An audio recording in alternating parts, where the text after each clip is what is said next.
Hello friends, welcome to my YouTube channel. तो friends, आज हम रामवृक्ष बैनीपुरी जी द्वारा रचित माटी की मूर्ति में लगे 6 रेखा चित्रों के बारे में पढ़ने वाले हैं। तो फ्रेंड्स, 6 रेखा चित्र को हमने पिछली वीडियो में पढ़ा है। माटी की मूर्ति में टोटल 12 रेखा चित्र लगे हुए हैं। 12 रेखा चित्र लगे हुए हैं इसमें। इसका हमने पार्ट 1 और पार्ट 2 को 2 भागों में डिवाइड किया है। किसको? माटी की मूर्ति में लगे रेखा चित्रों को। इस वीडियो को देखने से पहले फ्रेंड्स, आप इसके पार्ट 1 को जरूर देखिए, तभी आपको इसका पार्ट 2 भी समझ में आएगा। माटी की मूर्ति का प्रकाशन वर्ष कब का था? 1946 ईस्वी में इसका प्रकाशन वर्ष था। किसका? माटी की मूर्ति का। इसमें लेखक ने मानव को अपनी मिट्टी के प्रति जो आसक्ति रहती थी उसका उत्कृष्ट और बेजोड़ नमूना किसको कहा है? माटी की मूर्ति को कहा है। अपने ग्राम्य संस्कृति के प्रति प्रेम को प्रदर्शित करने के लिए ही बैनीपुरी जी ने इसकी रचना की थी। माटी की मूर्ति हिंदी कथा साहित्य को एक सच्ची ग्रामीण दृष्टि प्रदान करती है और उसे भारतीय संस्कृति के विकासशील तत्वों से जोड़ने का भी प्रयास करती है। कौन? माटी की मूर्ति। तो फ्रेंड्स, अगले रेखा चित्रों को पढ़ने से पहले हम हमने पिछली वीडियो में रेखा चित्र पढ़े थे उसके बारे में थोड़ा जान लेते हैं। वो कौन कौन से रेखा चित्र पढ़े थे हमने? सबसे पहले पढ़ा था रजिया। रजिया एक निम्न वर्ग की बालिका थी और चूड़ीहारिन थी। बैनीपुरी जी के जीवन से जुड़ा ऐसा चरित्र है रजिया, जिसे उन्होंने बहुत ही बारीकी से बुना था। दूसरा पढ़ा था हमने बलदेव सिंह। बलदेव सिंह कौन था? एक पहलवान युवक था और बैनीपुरी के मामा जी के गांव का एक युवक, जिसके पिता की बचपन में ही मृत्यु हो जाती है। उसके पश्चात तीसरा पढ़ा था हमने सरजू बेग। सरजू बेग कैसा था? शरीर इनका बहुत ही दुबला पतला था और इनके जैसा व्यक्ति पूरे गांव में कोई नहीं था और ये अपने अपने पिता की इकलौती संतान था। कौन? सरजू। उसके पश्चात पढ़ा था हमने मंगर। मंगर एक हलवा था। इसके 2 संतानें होती है। इसके बेटे की मृत्यु हो जाती है और इसकी बेटी लुल्ली लुंगड़ी पैदा होती है। उसके पश्चात पढ़ा था रूपा की आजी। रूपा की आजी का रेखा चित्र कैसा था? अत्यंत मार्मिक रेखा चित्र था इसका।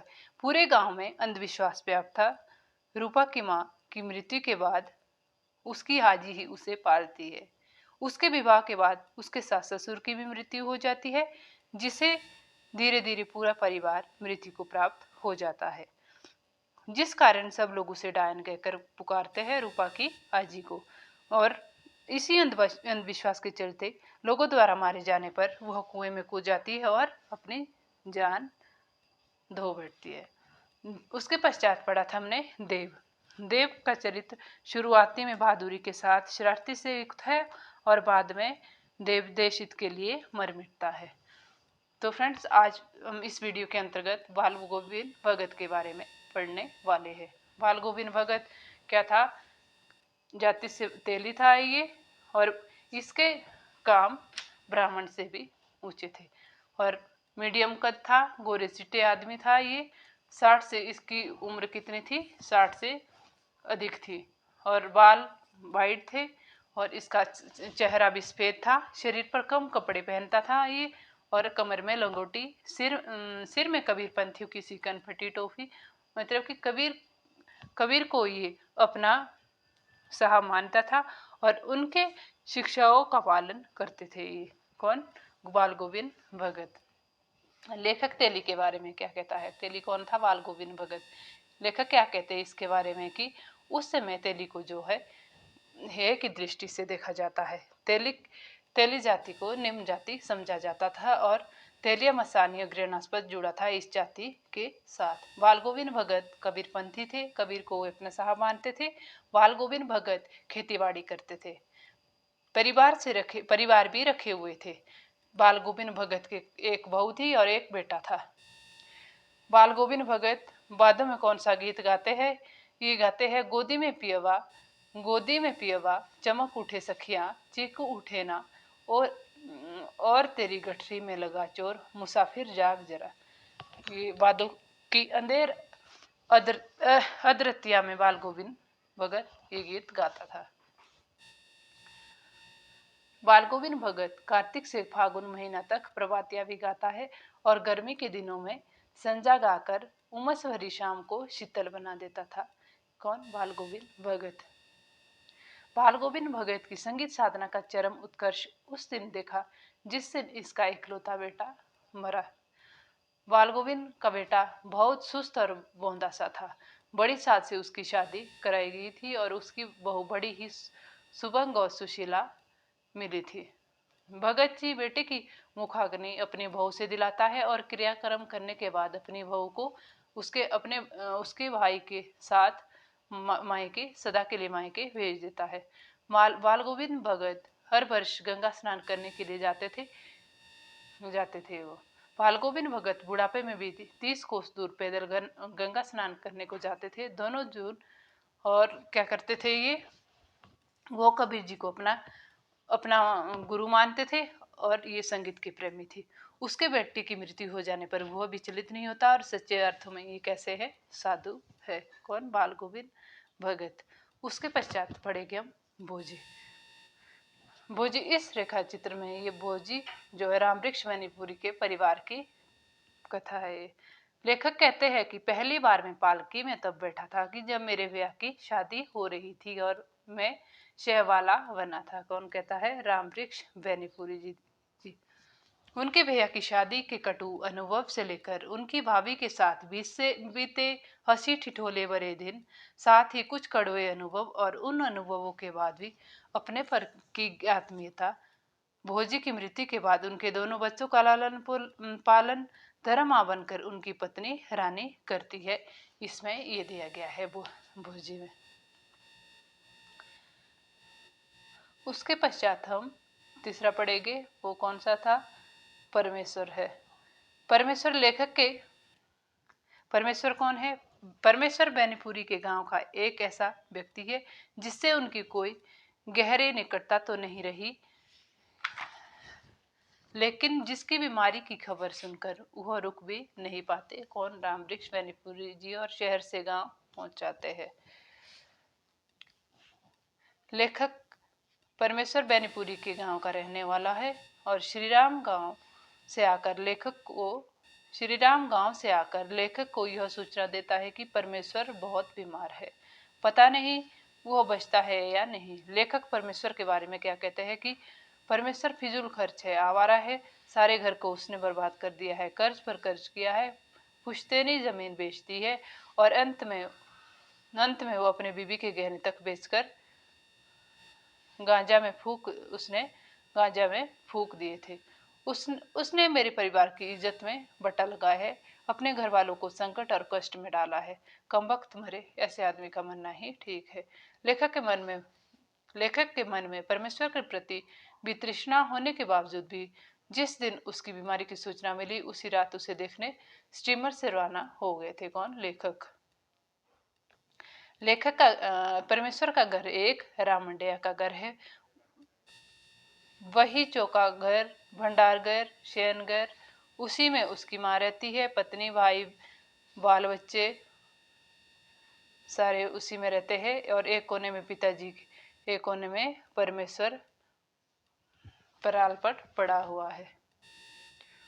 परमेश्वर को कच्चे शकरकंद खाने से भीषण रोग और अतिसार हो जाता है, जिसके कारण 104 डिग्री बुखार और उसको दस्त होते रहते हैं। किसको? परमेश्वर को। लेखक के अनुसार परमेश्वर आवारा था, किंतु आवारागर्दी एक ऐसी आग थी जो खुद को ही जलाती है और दूसरे को गर्मी और रोशनी ही देती है। खेत में तोरी फूली की परमेश्वर की होली शुरू होती है और सरसों का पीला फूल देखते ही होली का गीत शुरू कर देता है। कौन? परमेश्वर। दशहरे के अवसर पर लेखक के गांव में दसों रात ओझा लोगों के द्वारा भूत खेलने का रिवाज था। परमेश्वर चाचा के कहने पर अखाड़ा घाट पर भोजनालय करता है। इसके लिए अपनी पत्नी के पास बची आखिरी धन सोने का कड़ा बेच डालता है और यद्यपि होटल चलाता है, किंतु पुन गांजा मतलब शराब पीने की लत भोजनालय को भी बर्बाद कर देता है। 10वां कौन सा है? बेजू मामा। 10वां था है बेजू मामा। बेजू मामा पटना जेल में लगभग 30 वर्षों तक रहे। वह इस जेल में कैदियों के मामा, वार्डरों के मामा, जमींदारों के मामा अर्थात पटना जेल के तमाम लोगों के मामा थे। कौन? बेजू मामा। बेजू मामा चोरी के जुर्म में हर साल 2 बार जेल जाते थे। चोरी भी ऐसी कि 30 साल सजा भुगत चुके, किंतु एक बार भी 30 रुपए तक की चोरी नहीं कर पाए थे। बेजू मामा जेल में बीमार रहने के बावजूद भी बिना किसी के कहे फूलों की क्यारी ठीक करना, सींचना आदि सारा काम बेजू मामा करते थे। जेल में बीमार बेजू मामा को दवा दारू देने का काम मेट करता था। वहाँ का मेट बीमार बेजू मामा को दवा देते थे और डबडबाई आंखों से कहता, तुम इस बार मरोगे। मामू कहकर उसे दवा की प्याली उसके हाथ में दे दी। किसने? जो मेट था वहाँ का। जेल में बंद लेखक से बेजू मामा सिराज और गांधी बाबा गांधी जी के बारे में हाल पूछते हैं। बेजू मामा पटना जिले के बाढ़ सब डिवीजन के रहने वाले थे। जेल में बैल की चोरी की जुर्म में आए थे ये। वस्तुतः बेजू मामा एक पेशे से किसान थे। 30 रुपए कर्ज लेकर गंगा पार बेल खरीदने गए थे, किंतु अचानक उसके मन में एक आइडिया आता है कि रात में बेल की चोरी करने को उस रात को बेल की चोरी करने को मजबूर हो गया, क्योंकि बेल की कीमत 30 रुपए थी और इनके पास 22 ही रुपए थे। और चोरी करते ही बेजू मामा पकड़े जाते हैं और इनको जेल में डाल दिया जाता है। बेजू मामा घर के लिए गाय खरीदने की लालसा में भी हर बार चोरी करता था, किंतु 30 रुपए पूरा होने से पहले ही पकड़ा जाता था। लेखक के शब्दों में, उफ 30 रुपए, 30 रुपए, 30 रुपए में बेल और 30 रुपए में गाय, और इसी 30 रुपए में एक जिंदगी के 30 साल बर्बाद हो गए। बेचारा 30 के गोरख धंधों में फंस गया इसको, क्योंकि लेखक कहता है कि 30 रुपए के लालच में, गाय और बैल खरीदने के लालच में इसको जो है 30 साल की सजा हो जाती है। किसको? बेजू मामा को।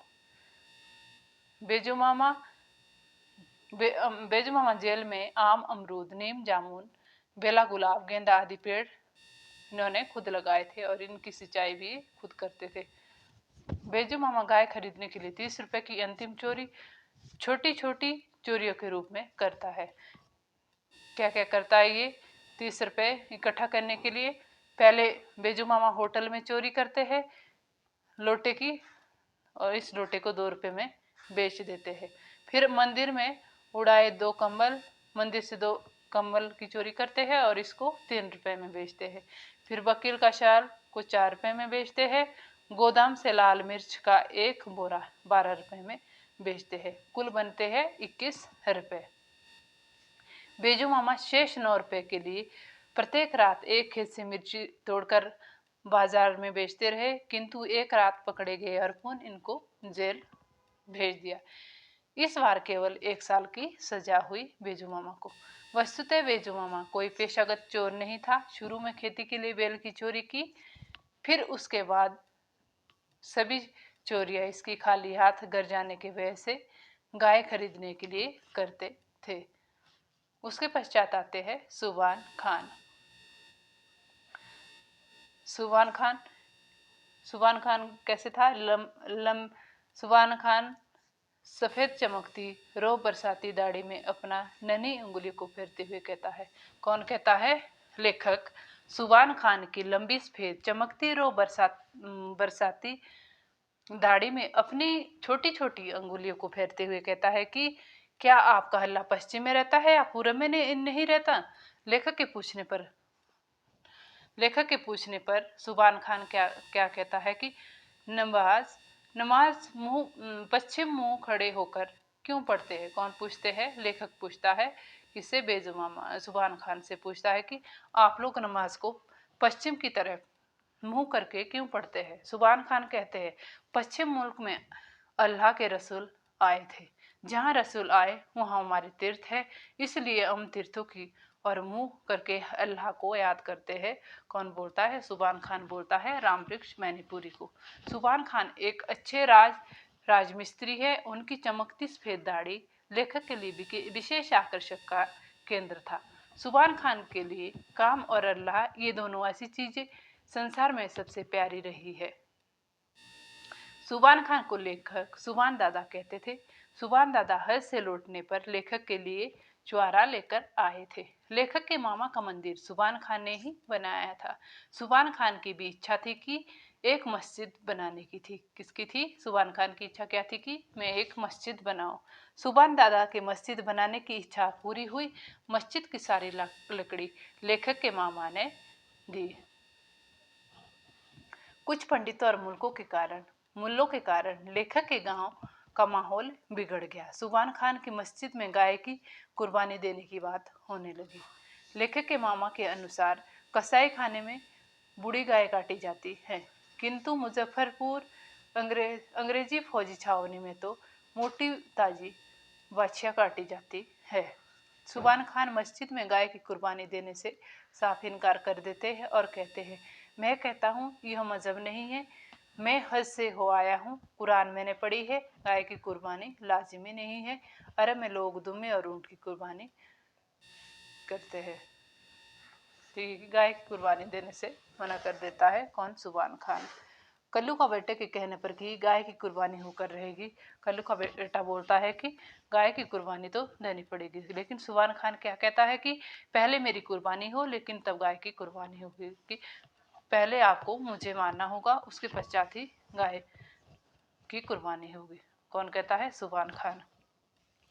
शव चित्र के अंतिम में 2 वर्षों तक सेंट्रल जेल गया में बंद लेखक से मिलने उसकी रानी जाती है और रात में कुछ बंदिया गड़े और डोरे भी लेकर जाती है। लेखक यद्यपि नास्तिक है, फिर भी मौके मौके पर उसकी पत्नी गंडे या बंदिया उन्हें बांध देती है। इस शव चित्र में मुहर्रम बनाने के पीछे की कहानी को बड़े ही मार्मिक ढंग से प्रस्तुत करते हुए हुसैन खान और बेहतर स्त्री पुरुष बच्चे की दर्दनाक मौत के बारे में बताया गया है। उसके पश्चात हम बुदिया शव चित्र के बारे में पढ़ने वाले हैं। इस संग्रह का अंतिम शब्द चित्र किसका है? बुदिया का है। एक ऐसी 7-8 साल की बच्ची की कहानी है जो बकरी चराती है। बुदिया की पठिया लेखक के यहाँ चमेली की ताजी नरम पत्तियों को तोड़कर खा जाती है और बुदिया जवान होती है। उसकी चंचलता के कई किस्से गांव में है। जगदीश लेखक से क्या कहता है कि कृषि वृंदावन में एक थे गोपाल, 1000 थी गोपियां। यहाँ एक गोपी है और 1000 गवाले हैं। कौन कहता है? ये जगदीश। इस शव चित्र में बुदिया के बचपन से जवानी और जवानी से बुढ़ापे तक का दृश्य है। इसमें बुदिया की शादी हो जाती है और 4 बच्चे की मां बन जाती है। कौन? बुदिया। खेत में गेहूं काटने और बिनने के दौरान बुदिया की अंतिम भेंट लेखक से होती है। बुदिया को पति संग गेहूं का बोझा बांधते देख लेखक स्तब्ध हो जाता है। अब उसमें कोई चंचलता नहीं, शारीरिक सौंदर्य नहीं था। लेखक बुदिया के श्रयहीन सौंदर्य को देखकर कहते हैं, बरसात भी गई, बाढ़ खत्म हो गई, अब नदी अपनी धारा में शांत है, शांत गति से बहती है, ना बाढ़ है, ना हाहाकार, कीचड़ और खरपात का नाश नाम निशान हो गया है। शांत स्निग्ध गंगा है मेरे सामने, महान मातृत्व है, वंदनीय अर्चनीय। किसको कहते हैं? बुदिया को कहते हैं रामवृक्ष बेनीपुरी जी। तो फ्रेंड्स, आज हमने इसमें रामवृक्ष बेनीपुरी जी द्वारा रचित माटी की मूर्ति में लगे 6 रेखा चित्रों के बारे में पढ़ लिया है। तो फ्रेंड्स, यदि आपको ये वीडियो पसंद आती है तो लाइक, शेयर और सब्सक्राइब इसको ज़रूर करें। तो इसी के साथ आज हमारी वीडियो समाप्त होती है। धन्यवाद।